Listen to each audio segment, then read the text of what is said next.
Bapak Ibu, teman-teman sekalian, kita akan bicara mengenai berdiam diri bersama Tuhan. Nah, kita akan bicara mengenai teologi diam. Apa sih artinya? Nah, tadi kan kita mulai be still my soul ya. Artinya apa be still my soul itu? Seperti yang kita lihat di sini adalah sebenarnya tenanglah jiwaku. Dengan bertenang diri. Tenang artinya apa? Kita benar-benar berserah diri. Kita benar-benar secara aktif memberikan diri kita kepada Tuhan. Nah, ini yang kita akan bicarakan malam hari ini. Karena dengan ketenangan, maka Tuhan akan datang. Kadang-kadang kita tahu, kepengen berdoa. Tapi kadang-kadang dengan tenang itu justru mendekatkan diri pada Tuhan. Nah, malam hari ini kita akan diajari bagaimana kita menenangkan diri. Dan apa artinya ketenangan jiwa. Karena dengan beristirahat di dalam Tuhan, dengan rely on His faithful, in His power, in His presence, kita bisa menemukan harapan, kita bisa menemukan kehidupan yang lebih baik.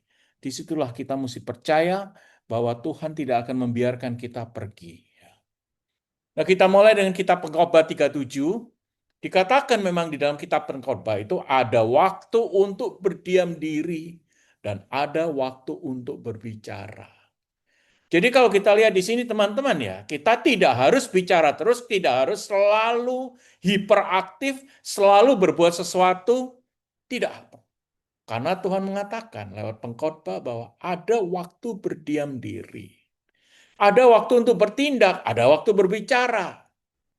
Dengan perkataan lain, kebutuhan kita untuk berdiam diri itu ada dan Tuhan menghendaki bahwa kita tidak selalu sibuk, tidak selalu melakukan sesuatu, tidak selalu tidak selalu aktif ya dalam kehidupan kita. Sehingga pengkhotbah yang mengerti bahwa kalau ada waktu berdiam diri, pasti ada maknanya secara spiritual. Tapi kalau kita ada waktu untuk berbicara, kita ada waktu untuk bernyanyi, memuji, dan lain-lain, itu juga ada waktunya. Nah, yang kita perhatikan hari ini, bagaimana berdiam diri itu justru sebetulnya mendekatkan diri pada Allah. Ya. Di dalam Mazmur 62:2 dikatakan, hanya dekat Allah saja. Ini ada lagunya yang baik ya, hanya dekat Allah saja kiranya aku tenang dan daripadanya lah keselamatanku. Ya. Kalau kita tidak dekat sama Allah, maka kita tidak akan tenang. Kalau kita tidak dekat sama Allah, maka kita tidak bisa uh, merasakan keberadaan Allah. Jadi hanya dekat dengan Allah, kita bisa tenang. Artinya apa? Artinya saat kita mendekatkan diri pada Tuhan, sebentar nih saya mesti admit dulu. Pada waktu kita mendekatkan diri kepada Tuhan, itu kita sudah terjadi damai, ya. Tercipta damai yang mengalir dengan perjumpaan pada Tuhan. Dengan perkataan lain, ketenangan itu konsekuensinya daripada kedatangan Tuhan. Jadi kalau kita tidak membuat waktu di mana kita bisa tenang, gimana Tuhan tuh bisa menyentuh hati kita. Kalau kita aktif terus, kita berusaha terus, kita melakukan banyak hal, kita tidak bisa tenang. Tuhan tidak susah untuk menjamah kita. Sehingga kadang-kadang kita harus memikirkan bahwa gimana tenang supaya ketenangan itu artinya bukan kita yang mengkontrol diri kita. Tapi kita dengan secara 100% mau tenang, mau diam, dan menyerahkan semuanya. Kata kuncinya adalah berserah. Kalau kita tidak berserah, maka kita tidak akan mendapatkan ketenangan, tidak mendapatkan apa yang Tuhan mau yang kita lakukan. Karena Dia akan memberikan bisikan-bisikan pada kita sewaktu kita berserah, waktu kita diam, waktu kita kayak nyanyian tadi, still on our soul, sunyi senyap, hanya ada kita dan Dia. Kita buat waktu untuk tenang, kita buat waktu untuk berdiam diri, dan itu yang Tuhan mau karena dengan Dia berdiam diri, Dia akan datang dalam hati sanubari kita. Yang pasti Roh Kudus itu akan membantu kita dengan berdiam diri, Dia akan datang ya. Dengan perkataan lain bahwa diam itu adalah keadaan aktif. Di mana kita harus merasakan dan kita benar-benar mengusahakan untuk diam. Ya. Karena diam itu bukan berarti hanya diam. Tapi Our mind, pikiran kita juga harus diam. Kalau kita kelihatan diam tapi pikirannya kemana-mana ya, si ini ngapain ya, apa aku mesti chat ini, aku mesti apa ngapain hari ini, itu tidak diam. Diam itu justru benar-benar berserah. Diam itu benar-benar menghilangkan segala sesuatu yang ada dalam pikiran kita. Menghilangkan segala sesuatu yang mau kita lakukan. Sehingga semua kegaduhan, semua suara-suara, semua apa yang kita pikirkan hilang. Yang ada hanya hening. Dan di dalam keheningan ada keberserahan kita kepada Tuhan Yesus. Dan disitulah dia akan memberikan perkataan, disitulah dia akan bicara, disitulah kita akan mendapatkan ketenangan yang bukan main. Karena suara-suara itu bukan dari luar. Tapi suara-suara itu dengan iman kita itu berasal dari Tuhan Yesus, berasal dari Bapa di surga. Yang lewat Roh Kudus yang ada dalam diri kita ditranslasikan. Jadi dengan diam bukan berarti kita itu lemah. Justru karena diam kita itu menjadi kuat dan kita aktif. Yang berasal dari Tuhan sendiri.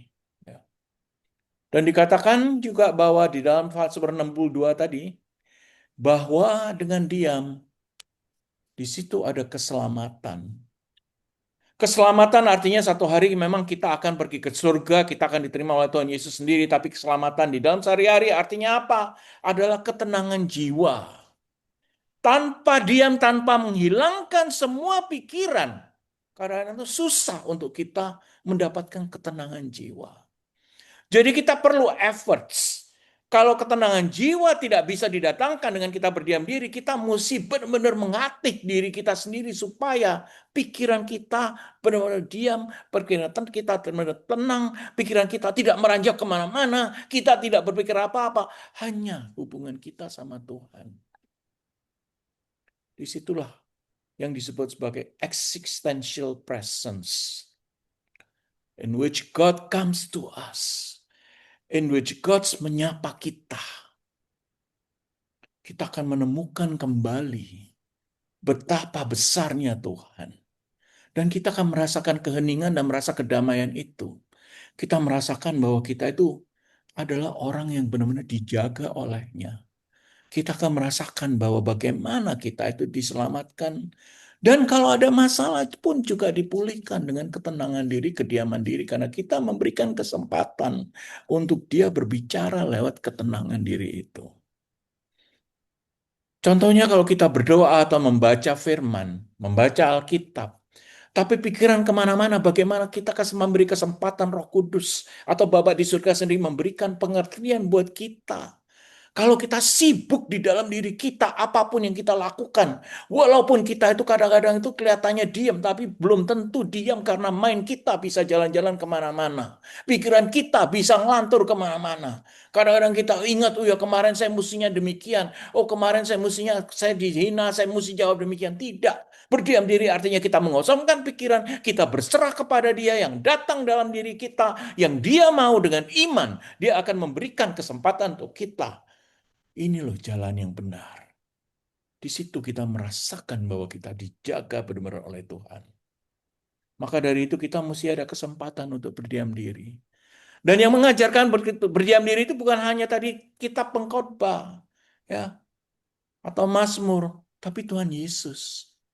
Saya tunjukkan di mana Tuhan Yesus sendiri menunjukkan dan memberikan contoh. Dia adalah guru yang paling mulia. Pada waktu kita udah bicarakan ya, pada waktu kita di hadapan sidang Sanhedrin, dia juga berdiam diri. Ya. Dia tetap diam di dalam Markus 14:61, tidak menjawab apa-apa, tidak menolak, tidak membela dirinya, dia tidak melawan, dia tidak marah, dia tidak mencaci maki orang-orang yang menyalahkan dirinya. Dia hanya diam. Tapi di balik kediaman Yesus yang sudah diajarkan bahwa kita, dia itu secara aktif diam, bukan pasif. Dia tidak menyerah, tapi dia berserah kepada Bapa di surga. Artinya apa? Dia tidak mau mengikuti, menjilat orang-orang Sanhedrin itu yang menjadi orang-orang Farisi, yang menjadi hakim-hakim, yang menjadi jaksa-jaksa buat dia. Tidak. kita ditunjukkan dan kita belajar bahwa dengan diam Tuhan Yesus berserah, dan itulah ibadah. Dengan berserah diri kepada Bapaknya di surga, dia beribadah. Di dalamnya mungkin dia berdoa. Di dalamnya meminta penguatan. Di dalamnya dia minta Roh Kudus akan datang. Bapa sendiri datang bisa menghilangkan semuanya yang aku rasakan. Tapi walaupun dia sebagai manusia, dia merasakan kekurangan-kekurangan, dia merasakan kelemahan.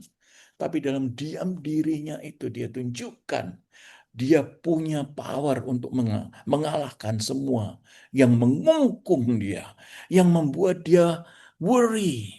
Dia tahu dia akan mati. Oh, kita kalau mau mati itu kan pasti anxious, worry, tapi dia tidak.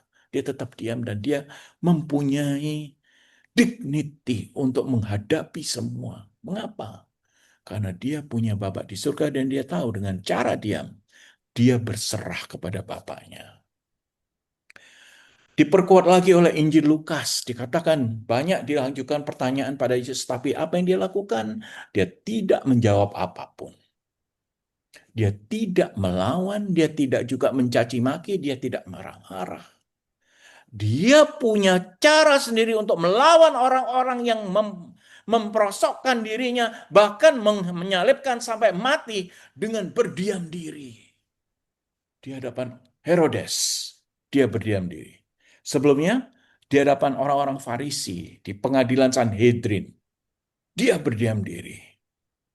Nah, yang ketiga contoh malam hari ini, di depan Pilatus. Dia tidak menjawab apa yang ditanyakan oleh Pilatus. Walaupun Pilatus ini hanya iseng-iseng bertanya, ya dari mana asalmu? Dia nggak jawab. Di dalam Yohanes dikatakan 19, dia tidak menjawab. Dia tidak mau terkena oleh pancingan-pancingan.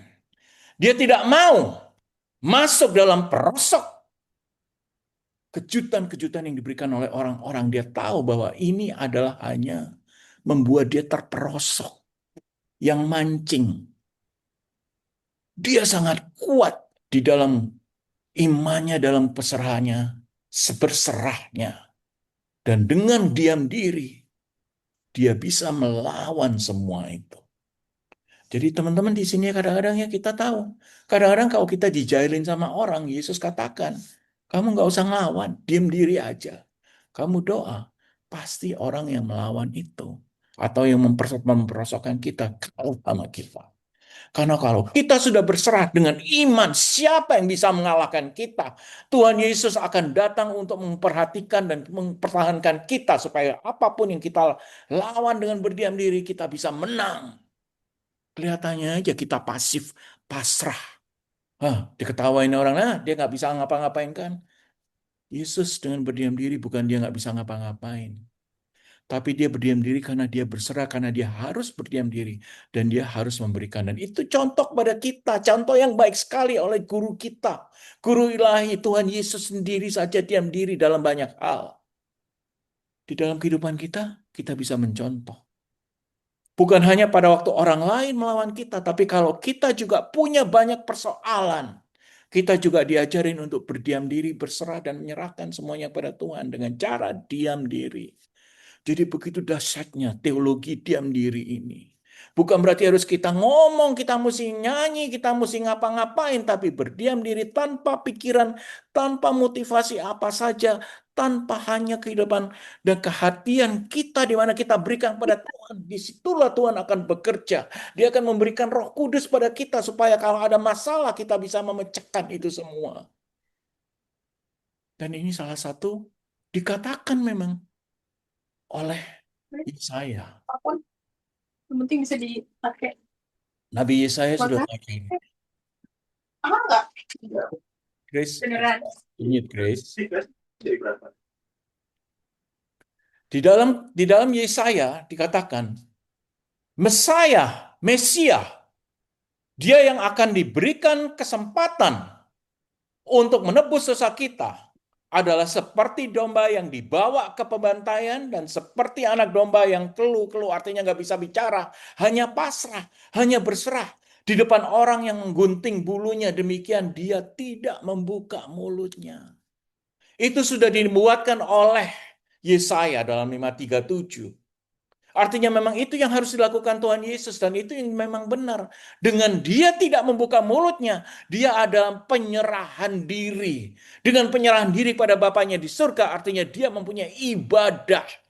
Dengan melakukan itu bahwa itu adalah artinya Yesus sudah memberikan adalah menggenapi nubuat yang sudah diberikan oleh ratusan tahun sebelumnya oleh Nabi Yesaya. Dan itu adalah bentuk suatu kenabian dan suatu liturgi penderitaan. Jadi kediaman Yesus menunjukkan tindakan dan aksi ilahi yang sudah dia kan bagian daripada Bapa dan Roh Kudus dan Putra, Trinitas. Dan itulah bagian daripada aksinya daripada Bapa dan Putra. Dia bisa menolak semua, dia bisa melawan dengan diam, dan dia bisa menggenapi semua apa yang sudah dikatakan oleh Nabi Yesaya dan nabi-nabi lainnya bahwa dia tidak akan dikorbankan dalam keheningan. Pada waktu mati, waktu-waktu dia mengangkat salib, dia juga diam. Dengan berserah, bukan pasrah ya. Berserah kepada Bapaknya. Walaupun sakit hati sudah dikasih duri, mesti makan, mesti membawa salib yang begitu berat. Dia dicambukin, dia diam seperti domba yang dibawa ke tempat pendantaian. Disitulah kedahsyatan di mana Tuhan sendiri mengajarkan pada kita bahwa dengan diam diri bukan berarti kita kalah. Dengan diam diri justru kita aktif bisa melawan segala sesuatunya. Dengan berdiam diri kita berserah kepada Bapa di surga. Dan Bapa di surga akan memberikan hal yang terbaik buat kita dengan kita berdiam diri. Dia akan datang memberikan semua comfort, semua persoalan akan bisa didamaikan olehnya. Disitulah kepentingan daripada berdiam diri. Sehingga kalau kita lihat liturgi salib ya, berdiam diri itu artinya apa? Itu adalah ibadah. Jadi saat kita sekarang mulai ya, kita beribadah tidak harus berdoa dengan mengucapkan. Beribadah dengan cara berserah, mengosongkan pikiran, tidak berpikir kemana-mana, tidak ngelantur, tidak eh, kemana-mana ya, memikirkan ini, memikirkan itu. Kemudian kita berandai-andai, kita, oh nanti ngapain, ini nanti ngapain, saya mesti ngapain. Tidak, tapi justru diam, benar-benar diam, berserah. Disitulah Roh Kudus akan datang, membawa pesan-pesan kepada kita. Dan kadang-kadang sering juga kita alami bahwa dengan diam diri kalau kita tidak bisa memecahkan masalah, tiba-tiba timbul ide. Oh, saya harus demikian. Memang kadang-kadang butuh waktu, tapi kalau kita tidak melatih diri untuk berdiam diri seperti juga Yesus berdiam diri, kita tidak memberikan kesempatan untuk diri kita kedatangan Roh Kudus lewat kediaman. Dan apalagi bagaimana kalau kita bisa minta tanda-tanda, kadang-kadang kita minta tanda karena sesuatu hal yang kita harapkan tidak terjadi. Dan kadang-kadang tanda-tanda itu tanpa kita sadari Tuhan Yesus atau Bapa di surga datang di dalam kehidupan kita lewat kediaman diri kita. Itulah di mana diam itu adalah ibadah, bagian daripada liturgi kita. Dan Tuhan Yesus yang dikatakan itu sebetulnya bentuk kenosis. Di dalam teologi, kalau kita bicarakan, kenosis itu artinya pengosongan diri. Diam bukan berarti diam, tapi dikosongkan dari segala hal. Dihilangkan semua hal. Sehingga penyatuan Tuhan, penyatuan Bapa di surga lewat Roh Kudus datang pada kita langsung tanpa ada hambatan karena kita sudah mengosongkan diri sendiri. Seperti halnya kalau kita membuka pintu rumah kita. Jadi kita buka pintu komunikasi dengan Tuhan. Dengan cara kenosis. Kenosis artinya mengosongkan diri. Saya tidak mikir apapun, saya tidak merasakan apapun. Kadang-kadang kita mendengarkan, oh tetangga sebelah atau mendengarkan burung, suara air, suara apa. Tidak apa-apa, itu tidak akan menghilangkan konsentrasi kita. Tapi kalau kita mulai berpikir sesuatu, kita mulai mendengarkan sesuatu, tapi kita konsentrasinya bukan pada Tuhan, tapi konsentrasinya bukan pada pengosongan, tapi konsentrasinya pada lagu, pada suara. Nah, itu bukan kinosis. Itu tidak berdiam diri. Itu adalah aktif bentuk diam. Yang diminta diam diri, seperti yang Tuhan Yesus katakan, adalah bentuk kinosis. Artinya mainnya tidak wandering, tidak jalan-jalan. Kita diam, kita merasakan kasih Allah. Dan kalau kita membuka pintu kita, pintu di mana kita bisa berhubungan dengan Tuhan, kita buka, maka Tuhan akan datang. Tuhan akan memberikan semua kesempatan untuk kita berpikir lewat dirinya. Di dalam Yohanes 16, 12, 15, ini juga fondasi ya, teologi berdiam diri. Ini sebelum Yesus naik ke surga. Ini ada hubungannya dengan kemarin Pentakosta. Yohanes 16, 12, 15. Masih banyak hal yang harus kukatakan kepadamu, ini kata Yesus. Tetapi sekarang kamu belum dapat menanggungnya. Artinya apa? Kita belum sempat, kamu belum waktunya untuk menerima. Kamu berpasrah saja, kamu berserah saja, kamu diam saja. Satu hari kamu akan mengerti. Diam yang pertama. Tetapi apabila ia datang, yaitu roh kebenaran, roh kudus ya. Nah ini 40 hari setelah kematian Yesus, seperti minggu lalu yang kita rayakan. Ia akan memimpin kamu ke dalam seluruh kebenaran. Sebab ia tidak akan berkata-kata dari dirinya sendiri. Tetapi segala sesuatu yang didengarnya itulah yang akan dikatakannya. Artinya dengan berdiam diri, dengan adanya Roh Kudus, maka kita akan mendengarkan suara Roh Kudus yang berasal dari siapa? Yang berasal dari Tuhan Yesus sendiri. Dia katakan, dan ia akan memberitakan kepadamu hal-hal yang akan datang. Ia akan memuliakan aku, karena aku sudah akan di surga. By then Tuhan Yesus akan di surga. Ini kan terjadi 10 hari setelah kedatangan Roh Kudus, 10 hari setelah Yesus naik ke surga. Ia akan memuliakan aku, sebab ia akan memberitakan kepadamu apa yang diterimanya daripadaku. Artinya apa? Dia akan katakan kepada kita apa yang Roh Kudus terima dari Tuhan Yesus sendiri. Dan dari Bapa di surga. Karena dia juga lanjutkan, segala sesuatu yang Bapa punya adalah kepunyaanku. Jadi kepunyaan Bapa adalah kepunyaan Yesus. Sebab itu aku akan berkata, iya, Roh Kudus akan memberitakan kepadamu apa yang diterimanya daripadaku, daripada Tuhan Yesus. Jadi kalau dia minta, pertama kamu belum dapat menanggungnya. Sekarang ini kalau kita berdoa kadang-kadang belum dapat, kita harus menanggung waktu di mana dia akan datang pada kita. Tapi kalau kita tidak berdiam diri, kita tidak berserah, kita berserah, tidak menyerahkan hati kita kepada dia, kapan kesempatan kita berikan bahwa Roh Kudus akan datang? Dan pesan dari Roh Kudus itu adalah pesan dari Tuhan Yesus sendiri. Sebab karena segala sesuatu yang didengarnya, yang didengarkan oleh Tuhan, oleh Roh Kudus, akan dikatakan kepada kita. Nah, disinilah ini sangat dahsyat ya. Apa yang kita hilangkan, yang kita rasakan. Dengan adanya Roh Kudus datang membawa pesan-pesan dari Tuhan Yesus sendiri karena kita diam. Itulah komunikasi yang paling the best, yang paling baik yang kita bisa lakukan. Apalagi kalau kita mendengarkan Tuhan, kita mengharapkan jawaban dari Tuhan atas doa kita. Atau kita tidak tahu apa yang kita harus lakukan. Atau kita terlalu sibuk, kita belum pernah mendekatkan pada diri, pada Tuhan, dan lain-lain. Kita harus berdiam diri, kita harus beribadah dan mendekatkan diri padanya. Disitulah keheningan, be still my soul, tenanglah hatiku. Itu adalah bentuk spiritual yang paling tinggi di dalam doa kita.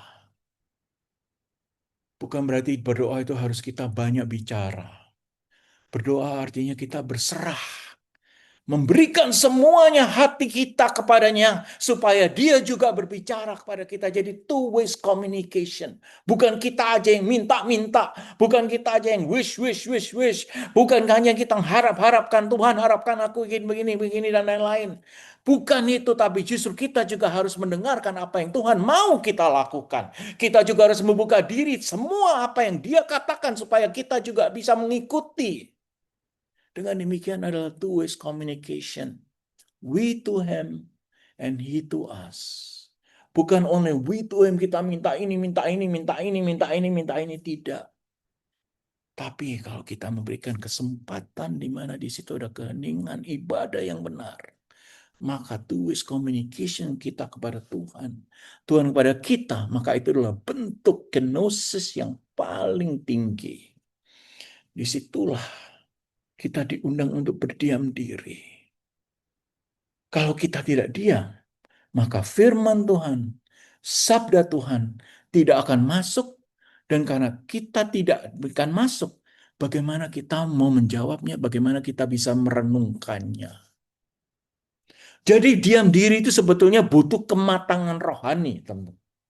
Diam diri itu butuh benar-benar exercise dan latihan supaya setiap hari kalau kita lakukan, lama-lama berdiam diri, berserah itu menjadi second nature for us. Kita bisa menghilangkan semua pikiran dan kita berkonsentrasi. Tuhan, datanglah pada hari ini, aku mau bicara dengan Engkau. Aku membuka hati sanubariku. Tolonglah, aku sangat kangen untuk bicara denganmu. Berikanlah aku kesempatan untuk berbicara dengan Engkau, berkomunikasi dengan Engkau Tuhan. Karena aku sangat membutuhkan kehadiranmu dalam kehidupanku.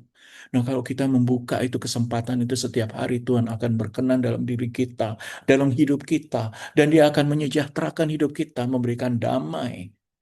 Karena Dia tahu dengan kita membuat kita diam dalam diri dan dengan cara beribadah kinosis itu, Dia akan merasa diapresiasi. Karena apa? Karena Dia secara langsung datang dan memberikan instruksi, memberikan perintah, memberikan usulan, memberikan apapun yang Dia berkenan berikan pada kita.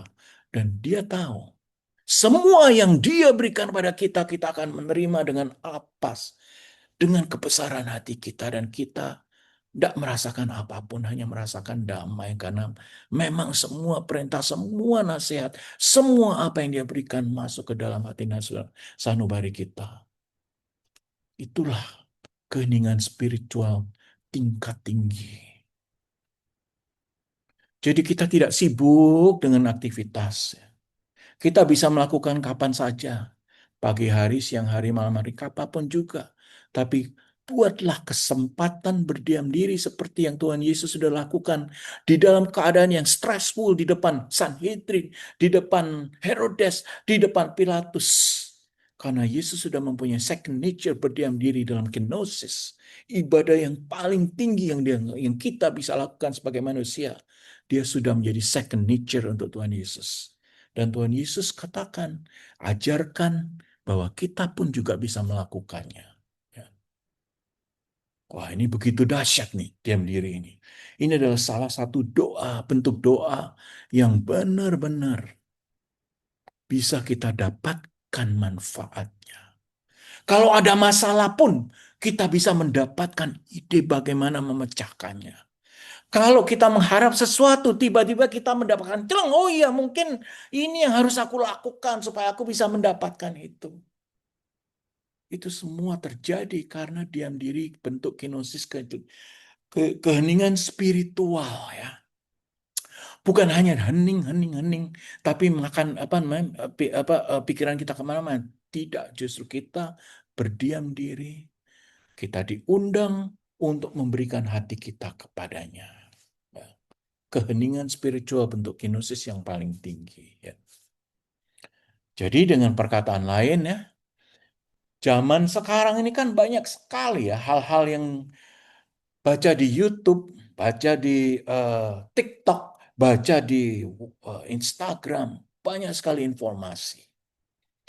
Dan kadang-kadang kita tidak tahu mana yang benar, mana yang hoax, mana yang salah, mana yang apapun juga. Dan kita telan mentah-mentah ini benar apa tidak. Dari mata kita, dari pendengaran kita, kita telan mentah-mentah. Tapi mengapa kita tidak mau menelan mentah-mentah kata-kata Tuhan? Cuma caranya Tuhan berkata, seringnya bukan lewat TikTok, bukan lewat Instagram, bukan lewat YouTube, yaitu memang media pengajaran mengenai kebesaran Tuhan. Mungkin kita bisa lihat di situ apa yang dilakukan oleh orang lain. Tapi justru opini dan suara yang tidak pernah hoax, suara yang murni, suara yang menyegarkan hati, suara yang memberikan damai sejahtera yang Tuhan katakan. Itu bukan dari TikTok, dari Instagram, dari YouTube. Bukan dari chat juga. Datangnya dari mana? Dari komunikasi dua arah dengan berdiam diri. Jadi, tidak ada ilusi, tidak ada apapun yang bisa membantai, yang mengurangi kesempatan kita untuk berdialog dan berkomunikasi dengan Tuhan sendiri. Dengan diam, kita akan dididik untuk mendengarkan suaranya dan yang penting berserah kepadanya. Dan kadang-kadang pendengaran kita itu bukan lewat telinga. Karena kita diam, Tuhan tidak akan membicarakan tiba-tiba, ya ya, kamu ya, Pak James, kamu mesti gini. Tidak. Justru di dalam hati jawabannya langsung dibawa oleh Roh Kudus. It comes to the sanctuary where it resides. Di mana tempat, di mana dia tinggal. Di tubuh kita, di hati kita. Jadi kita berdiam diri dalam iman. Berdiam diri dalam pengharapan. Kita membuka ruang batin kita untuk kemungkinan-kemungkinan yang tadinya tak terpikirkan bisa dijadikan. Tapi disitulah kita akan disentuh oleh Roh Kudus. Disitulah kita akan diberikan kebesaran. Disitulah dia akan memberikan suatu hal yang sebelumnya kita tidak terpikir bahwa itu akan terjadi dalam hidup kita. Kita benar-benar bisa disentuh olehnya, oleh Tuhan, oleh Bapa di surga.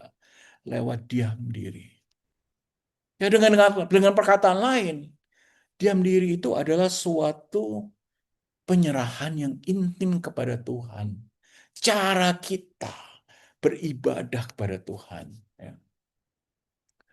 Yesus mengatakan, kalau kamu tidak bertindak seperti kita ini bertindak seperti anak-anak kecil, kamu akan susah masuk kerajaan Allah. Jadi kita walaupun kita udah umur berapapun juga, 40, 30, 40, 50, 60, kayak saya udah 60 nih.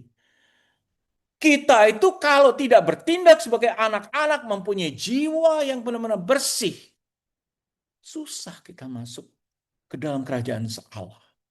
Nggak usah masuk kerajaan Allah, mendengarkan apa yang Allah mau itu. Kalau kita tidak berdiam diri, kita tidak menyerahkan diri seperti juga anak-anak yang sangat taat kepada orang tuanya, kepada gurunya, kepada siapapun juga. Karena dia mempunyai jiwa yang sangat bersih di mana dia berserah. Dia menyerahkan, anak-anak kita selalu menyerahkan kepercayaan itu pada kita. Dia mengerti bahwa sebagai orang tua kita tidak akan mencelakakan. Dia mengerti sebagai orang tua kita akan membantu saja. Dia mengerti bahwa semua hal-hal yang dia maui atau dia perlukan akan diberikan oleh kita sebagai orang tua. Demikian juga Tuhan sudah katakan, demikian Tuhan juga bercerita dan dia ajarkan kepada kita. Kalau kita tidak imitasi anak-anak kita tidak mempunyai hati yang baik, kita tidak berdiam diri untuk menerima apa yang Tuhan berikan kepada kita tidak akan diberikan hal-hal apalagi masuk ke dalam kerajaan surga. Disinilah Tuhan Yesus ini kata-kata yang penting.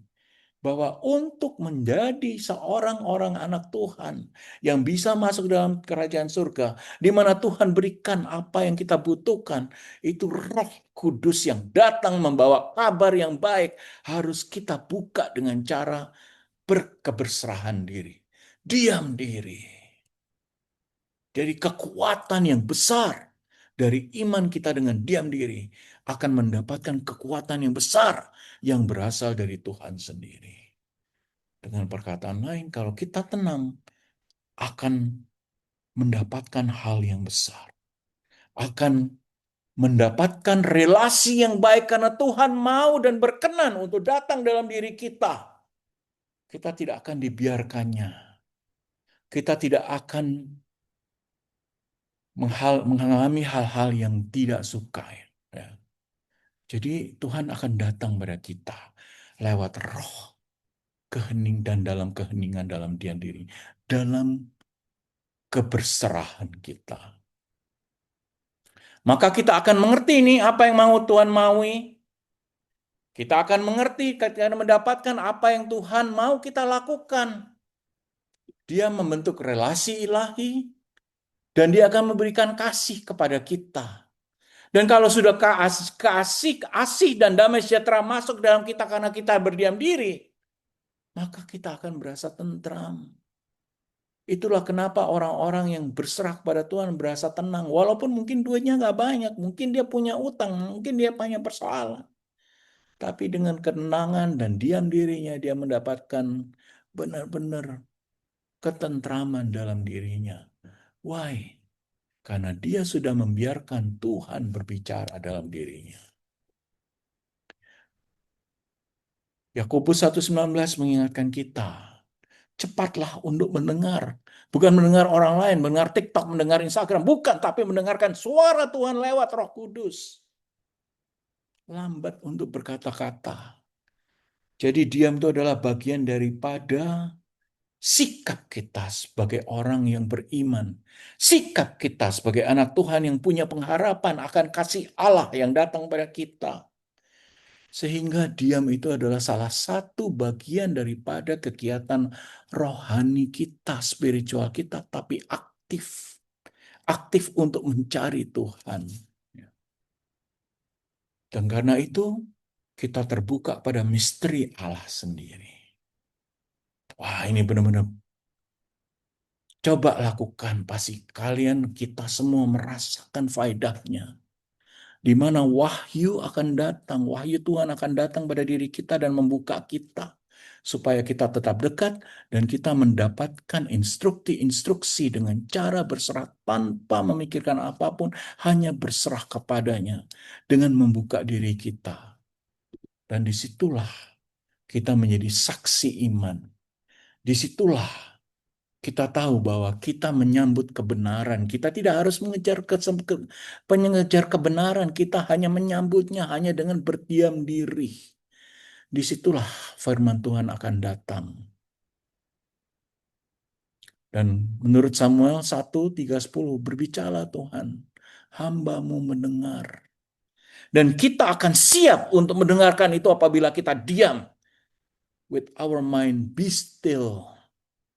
Diamlah, tenanglah, pasrah, serahkan semua pada Tuhan.